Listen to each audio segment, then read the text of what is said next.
Hello dear students, good morning all of you. मैं Narendra Kumar. Last video में मैंने आपको कक्षा 11 की दूसरे चैप्टर की 2.1 एक्सरसाइज कराई थी। आज मैं आपको सेकंड चैप्टर की 2.2 एक्सरसाइज के बारे में बता रहा हूं, ध्यान देंगे।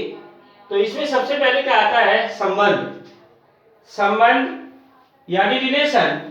तो रिलेशन की सबसे पहले इसकी परिभाषा देखेंगे। परिभाषा क्या होती है कि वह नियम अथवा कथन, वह नियम अथवा कथन जिसके द्वारा दो वस्तुएं या दो संख्याएं या दो व्यक्ति एक दूसरे से जुड़े होते हैं, तो यह वह क्या है? एक संबंध को व्यक्त करते हैं।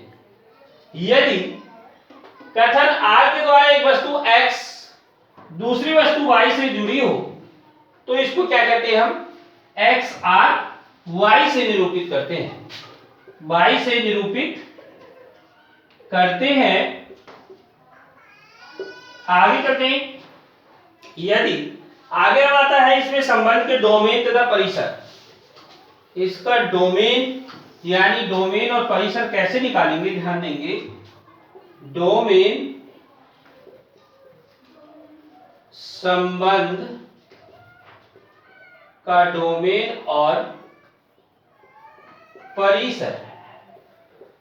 तो यदि R समुच्चय A, यदि R समुच्चय A से समुच्चय B में एक संबंध है और R के क्रमिक युग्म सभी, R के जो क्रमिक युग्म है, यानी अगर A कोई समुच्चय है सपोज करो, और ऐसे B भी कोई क्या है? समुच्चय है। इसमें कुछ एलिमेंट है, इसमें भी कुछ एलिमेंट है, इसमें भी कुछ एलिमेंट है। तो R का जो क्रमिक युग्म होगा, कहने का मतलब A क्रॉस B के जो मान होंगे, ये वाले मैं निकाल के दिखा रहा हूं आपको। सपोज करो अगर A का मान कितना मान ले जाए? 1 2 3 और ये 4 5 6 ये मान ले जाए, तो क्या हो जाएगा? A क्रॉस B का मान यानी A क्रॉस B तो क्या हो जाएगा? 1,4 और ऐसे ही 1,5 और 1,6 इस तरह से। तो ये ऐसे आगे निकालेंगे, फिर 2 से गुणा कर सकते हैं, 3 से गुणा कर सकते हैं। अब बात आती है डोमेन, यानी R का डोमेन निकालेंगे। तो R का डोमेन, ये जो क्रमिक युग्म आए हैं, इन क्रमिक युग्मों के पहले पहले जो एलिमेंट होंगे वो क्या कहलाएंगे? R का डोमेन या प्रांत कहलाते हैं।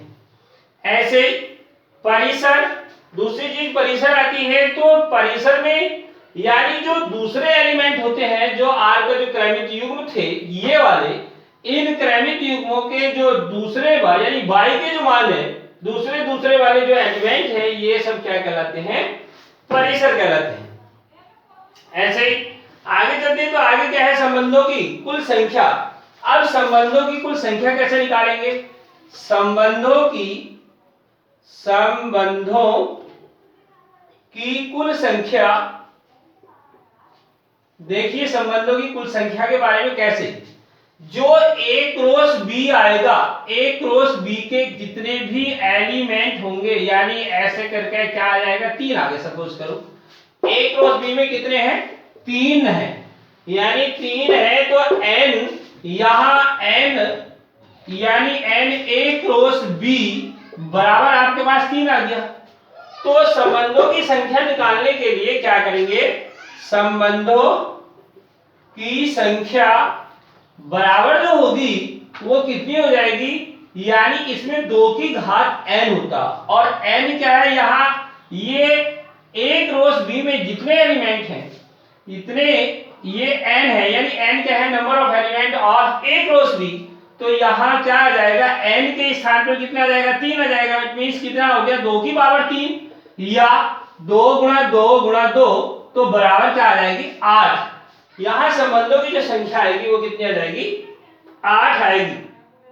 ठीक है। A क्रॉस B के, अब A क्रॉस B के उप समुच्चयों की जो संख्या है वो भी क्या कहलाती है? एक तरह से संबंधों की संख्या कहलाती है। अब इसमें यानी अगर यहां सपोज करो जो जनरल फॉर्मूला है, यानी A में कितने m एलिमेंट हो, B में कितने n एलिमेंट हो, तो कितना आ जाएगा? 2 की पावर mn भी हो सकती है। ठीक। तो आगे देखेंगे। अब आगे एक्सरसाइज स्टार्ट करेंगे 2.2।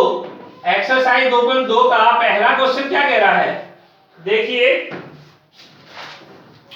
कह रहा है कि मान लीजिए कि a का मान कितना है 1 2 3 से, यानी a का मान कितना दे रखा है 1 2 3 डैश डैश 14 दिया हुआ है।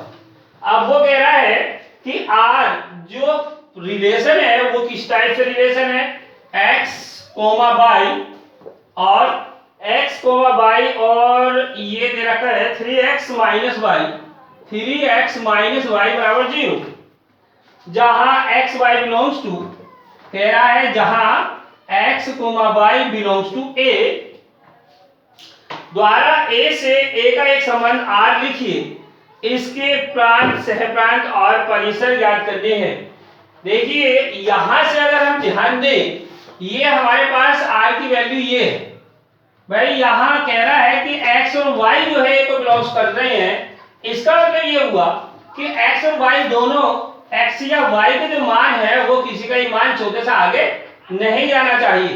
अब यहाँ क्या करेंगे, देखिए अगर 3x माइनस के y इक्वल टू 0 है तो y बराबर 3x आ जाएगा, ठीक है ना, y की वैल्यू कितनी आ जाएगी 3x आ जाएगी। अगर सपोज करो यहाँ से x का मान कितना रख दिया जाए 1, यदि कितना हो गया x बराबर कितना 1 लेंगे तो y का मान कितना आ जाएगा, y बराबर 3 गुणा 1 यानी 3 आ गया। ऐसे ही x बराबर कितना अगर 2 लेंगे तो y का मान कितना आ जाएगा 3 गुणा 2 यानी 3 दूनी 6। x का मान यदि 3 लेंगे तो y का मान कितना आ जाएगा 3 गुणा 3 बराबर 3 तिया 9, और x का मान यदि 4 लेंगे तो y का मान कितना 3 गुणा 4 बराबर 3 चौक 12। यदि 5 लेते हैं तो y का मान कितना आ जाएगा 3 5 15, और 15 क्या है, देखिए a को बिलोंग, 15 जो है वो a को बिलोंग नहीं करेगा, इसलिए यहां से हमारे पास केवल इतने ही मान आएंगे। अगर हम इसको लिखेंगे यानी r की अगर वैल्यू लिखेंगे तो क्या आ जाएगी, यहाँ पर 1,3 यानी 1,3, दूसरे में 2,6 और तीसरे वाले में क्या आ जाएगा 3,9 और 4,12। इस तरह से ये r की वैल्यू हमारे पास आ जाएगी। अब हमें यहां से क्या निकालना है, क्या क्या निकलवाना है, तो हमें प्रांत निकलवाना है। तो प्रांत की वैल्यू क्या होती है, जैसे कि मैंने आपको बताया था, जो पहले पहले एलिमेंट को प्रांत होते हैं, पहले पहले एलिमेंट प्रांत क्या है, पहले एलिमेंट 1 2 3 4, तो 1 2 3 4 ये प्रांत हो गया। और परिसर मैंने आपको बताया था लास्ट वाले, यानी ये वाले जो एलिमेंट हैं 3 6 9 12, ये क्या आ गए, ये आपका परिसर आ गया। और शहर प्रांत निकालना है तो शहर प्रांत क्या निकालेंगे, यहां से लेके 1 से लेके 14 तक ये कितना जाएगा शहर प्रांत, यानी शहर प्रांत, तो शहर प्रांत कितना आ जाएगा 1 2 3 से लेके कितना आ जाएगा 14 तक आएगा। तो ये क्वेश्चन नंबर 1 है। आगे चलते हैं क्वेश्चन नंबर 2 पर। देखिए क्वेश्चन नंबर 2 क्या कह रहा है, क्वेश्चन नंबर 2 कह रहा है क्या कि प्राकृतिक संख्याओं के समुच्चय पर r बराबर कैसा ये दिया हुआ है, ये दिया हुआ जो रिलेशन दिया हुआ है वो कितना है, r बराबर x y y और कोलन y बराबर x प्लस 5, y बराबर कितना है x प्लस 5 है, ठीक है। अब वो कहता है कि x संख्या 4 से कम, x का जो मान है वो संख्या कितना है, x लेसर देन 4 है, x का जो मान है वो 4 से कितना दे रखा है, कम दिया हुआ है। तो वो कह रहा है द्वारा परिभाषित एक संबंध r परिभाषित कीजिए, इस संबंध को रोस्टर रूप में लिखना है, यानी रोस्टर रूप में वही जो अभी मैंने लिखा था बिल्कुल उसी टाइप से है। तो देखिए सबसे पहले जो मेन बातें हैं वो लिख रहा हूं, क्वेश्चन तो बहुत बड़ा है इसलिए यहाँ पे मेन चीज, यहाँ x का जो मान है तो 4 से कम है, तो x की वैल्यू कितनी हो जाएंगी 1 2 और 3 हो जाएंगी। इसका मतलब जो r आएगा वो कितना आएगा, यहाँ x का मान जब 1 रखेंगे तो कितना आ जाएगा, ये देखेंगे निकालेंगे, अगर यहाँ से x का मान 1 रखते हैं तो यदि x बराबर 1 तो कितना आ जाएगा, y बराबर 1 प्लस के 5 बराबर कितना आ जाएगा 6, इट मींस 1,6 आएगा। और दूसरे में 2 रखेंगे 2 और 5 7 आ जाएगा 2,7, अगले में रखेंगे 3 तो 3, कितना आ जाएगा 8 आ जाएगा, ये आ गया। अब हमें क्या निकालना था इसमें, और निकालना क्या था कि प्रांत और परिसर निकालें। तो प्रांत जैसा मैंने अभी बात बताई थी, प्रांत यानी पहले पहले जो एलिमेंट होंगे वो क्या हो जाएंगे, प्रांत। 1 2 और 3 ये प्रांत, और ये जो परिसर था, परिसर लास्ट वाले एलिमेंट होंगे यानी 6 और 7 और 8। यही इसका आपका आंसर आ जाता है। इसी टाइप के क्वेश्चन नेक्स्ट क्या कह रहा है, क्वेश्चन नंबर नेक्स्ट में, यानी क्वेश्चन नंबर थर्ड क्वेश्चन क्या कह रहा है, थर्ड भी बिल्कुल इसी टाइप से क्वेश्चन है। थर्ड वाला क्वेश्चन कह रहा है आपका a बराबर 1 2 3 5, a का मान दिया हुआ है 1 2 3 5, और उसके बाद b का मान 4 6 9, b बराबर है कितना, 4 6 और 9 दिया हुआ है, ये चीज दी हुई। अब वो कह रहा है a से b में एक संबंध r बराबर, संबंध क्या दिया हुआ है, संबंध दिया हुआ है x, y, और कह रहा है कि x, y, x और y का अंतर विषम है, x और y का अंतर क्या है, विषम है। तो ये वाली चीज लिखनी है, यानी ये देखना है x और y का अंतर विषम। तो आपको कह रहा है x बिलोंग्स टू a और y belongs to a, x भी क्या है, a को बिलोंग्स करता है, और y भी क्या करता है, b को बिलोंग्स करता है। x बिलोंग्स टू a और y b को बिलोंग्स करता है, तो द्वारा परिभाषित कीजिए, और r को रोस्टर रूप में लिखना है, r को रोस्टर रूप में लिखेंगे। देखिए तो x का मान देखो, यहां से ध्यान देंगे, x बिलोंग्स टू a यानी ये x की वैल्यू है, और ये y बिलोंग्स टू b, ये क्या है, ये y की वैल्यू है, और ये x की वैल्यू। तो यानी हमें r का मान लिखना है। देखिए 4 में से अगर 1 जाएगा तो कितना आएगा, 4 में से 1 गया 3 बचा, और 3 क्या है, विषम संख्या है, तो इसका मतलब क्या है, 1,4 ये जो है आ जाएगा, 1,4 आएगा। उसके बाद वो कह रहा है यदि 1,6 भी क्या हो जाएगा, आएगा 1,6, उसके बाद 1,6 1,9 देखो नहीं आएगा, 1 से 9 का अंतर लो तो क्या हो जाएगा, 1 और 9 का अंतर 8 आएगा, 8 विषम नहीं है क्योंकि सम संख्या है, इसलिए आप किस क्या लेंगे, 2 से 4 का अंतर लेंगे। 2 से 4 का अंतर लिया, 2 आया तो नहीं लेंगे, ऐसे 2 से 6 का अंतर लेंगे, 2 से 6 का अंतर भी 4 यही 6 आ जाएगा, 2 से 9 का अंतर कितना आ जाएगा, 7 आएगा, ये लेंगे 2 से 9 का अंतर।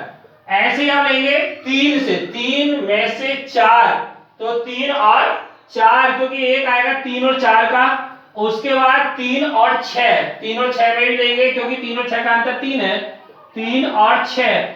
अब 3 और 9, 3 और 9 में कितना आ जाएगा, 9 में 3 गया, कितना है, ये नहीं लेंगे क्योंकि 3 और 9 का जो अंतर होगा वो कितना, 6 होगा, 6 क्या है, सम संख्या, 3 और 6। अब देखिए 5 और 4, एक कितना आ जाएगा, 5,4, और 5 और 6, 5 4 5 और 6 ये भी लेंगे 5,6, और इसके बाद 5 और 9 का अंतर कितना आएगा, 4 आएगा, तो ये क्या है, सम है। तो ये वाली चीज हमें लिखनी थी, बस रोस्टर रूप में लिखना था, तो यही आपका क्या आ जाएगा, आंसर आएगा। ठीक इसी टाइप से नेक्स्ट क्वेश्चन कह रहा है कि एक चित्र दिया हुआ है, यह चित्र समुच्चय P से Q का एक संबंध दर्शाता है। इस संबंध को समुच्चय निर्माण रूप और रोस्टर रूप में लिखना है, समुच्चय निर्माण रूप और रोस्टर रूप में लिखना है। देखेंगे, ध्यान देंगे, जैसा कि चित्र क्या है, ये एक चित्र इधर है, एक इस टाइप से चित्र बना हुआ, ये 5 6 7 है, ये 5 है, ये 6 7, और 3 4 5, 3 4 5 इस टाइप से सिंगल ऐसा दर्शाया गया है। तो ये P है, ये वैल्यू P और ये Q, क्वेश्चन नंबर 4 है ये वाला। तो क्या हो जाएगा, P और Q, कह रहा है कि यह चित्र समुच्चय P और Q का एक संबंध दर्शाता है। इस संबंध को समुच्चय निर्माण रूप में हमें लिखना है। क्या, तो देखिए यहां सबसे पहली चीज भाई, ये वैल्यू x की होंगी और ये वैल्यू क्या हो जाएंगी, y की हो जाएंगी, क्योंकि ये कह रहा है हमें समुच्चय निर्माण रूप यानी r बराबर कितना हो जाएगा, x, y, और कितना x, y और y बराबर, देखिए ध्यान देंगे, पहले इससे लिखने से पहले एक बात ध्यान दो, ये 5 में से 3 गया 2 बच रहा है, 6 में से 4 गया तो भी 2 बच रहा है, 7 में से 5 गया तो भी 2 बच रहा है, यानी क्या है 2 का अंतर। तो इसे हम किस टाइप से लिखेंगे, y बराबर x माइनस, अगर y बराबर x माइनस के 2, देखिए अगर x का मान 5 रखें यहाँ पर, 5 में से 2 गया कितना बचा, 3 बचा। अगर y का मान 6 रखें, 6 में से 2 गया 4 बचा, तो यह आ गया। अगर x का मान कितना ले, 7 ले, 7 में से 2 गया कितना बचा, 5 बचा, तो ये आ रहा। तो बस यही आपका क्या हो जाएगा, समुच्चय निर्माण रूप हो जाएगा। इसको क्या है इस तरह से दर्शा देंगे। और x का मान कितना है, 5 6 7 के लिए यहाँ आगे लिखना है, तो क्या है x का मान क्या लेंगे, 5 6 और 7, क्योंकि x के मान तो ये वाले हैं ना, x के मान, और ये वाले किसके हैं, y के मान है। तो यहाँ पे ये भी तो हमें क्वांटिटी, क्योंकि x की वैल्यू ये थोड़ी ना कि हाँ इंफिनिटी तक ले लेंगे, x के मान ये वाले, तो 5 6 7, बस यहाँ लिख देंगे कि x का मान जबकि कितना है 5 6 7, तो ये क्या हो जाएगा, समुच्चय निर्माण रूप। आगे दूसरी बात कंडीशन क्या कह रहा है, दूसरी कंडीशन कह रहा है रोस्टर रूप में लिखना है। तो रोस्टर रूप में तो बड़ी सिंपल सी बात है, r बराबर क्या है 5 3, भाई 5 3 लिख देंगे, 6 4 लिख देंगे और 7 5, ये क्या हो गया, ये रोस्टर रूप हो गया। अब इसमें अगर प्रांत निकालना और परिसर निकालना, तो प्रांत क्या हो जाएगा, 5 6 7 प्रांत हो जाएगा। पहली वैल्यू जो होती वो प्रांत की होती, जैसे मैंने आपको बताया था डोमेनिया प्रांत, तो 5 6 7 प्रांत और 3 4 और 5 जो होगा वो क्या कहलाएगा, परिसर कहलाएगा। ठीक, इसी टाइप अब आगे क्वेश्चन नंबर अगला है 5वां, ये बिल्कुल ऐसे ही अपने आप करेंगे 5 को, नेक्स्ट क्वेश्चन देखेंगे टाइम करके। और क्वेश्चन नंबर 6 देखिए, क्वेश्चन नंबर 6 बिल्कुल सेम इसी टाइप के सवाल है सारे। क्वेश्चन नंबर 6 कहता r बराबर, क्या कह रहा है, r बराबर दर्शा रहा है कि x और कोमा x प्लस के 5, ये कह रहा है इस टाइप से। और जबकि x बिलोंग्स टू, x किसको बिलोंग्स करता है, 0 1 2 3 4 5, 0 1 2 3 4 और 5 ये बिलोंग करता है x जो है। और द्वारा परिभाषित संबंध r के परिसर और प्रांत निकालने हैं। फिर वही देखिए बड़ा सिंपल सवाल, क्या भाई ये जो वैल्यू x की और ये वैल्यू किसकी निकलेगी, y की निकलेगी, क्योंकि यहाँ हमें y का मान दिया नहीं होगा, तो ये x है और ये y है। तो एक तरह से क्या करेंगे, यहाँ 0 रखेंगे, इट मींस r का मान निकालेंगे, देखेंगे सबसे पहले 0 रखेंगे यहाँ पर। जब 0 यहाँ रखा, x का मान 0 लिया ना, तो y का कितना हुआ 5, क्योंकि 0 + 5 यानी 5 आ गया। ऐसे ही अब यहाँ 1 रखेंगे, तो 1 और 5 यानी 1 6, यहाँ 2 रखेंगे, 2 और 5 7, 2 7, 3 3 और 5 8 और 3 और 4 रख दिया 4, तो 4 कितना हो जाएगा, 4 और 5 9 और 5 और 5 10, इट मींस 5 10। तो ये वाली चीज आ गई। अब हमें निकालना क्या था इसमें, प्रांत और परिसर, तो प्रांत निकालेंगे। भाई प्रांत क्या हो जाएगा, पहली वैल्यू प्रांत की होंगी, 0 1 2 3 4 और 5, और परिसर निकालेंगे, तो भाई परिसर जो होता है वो क्या है, परिसर बाद वाली वैल्यू होती है, 5 आ गया, 6 7 8 9 और 10, ये आपका आंसर।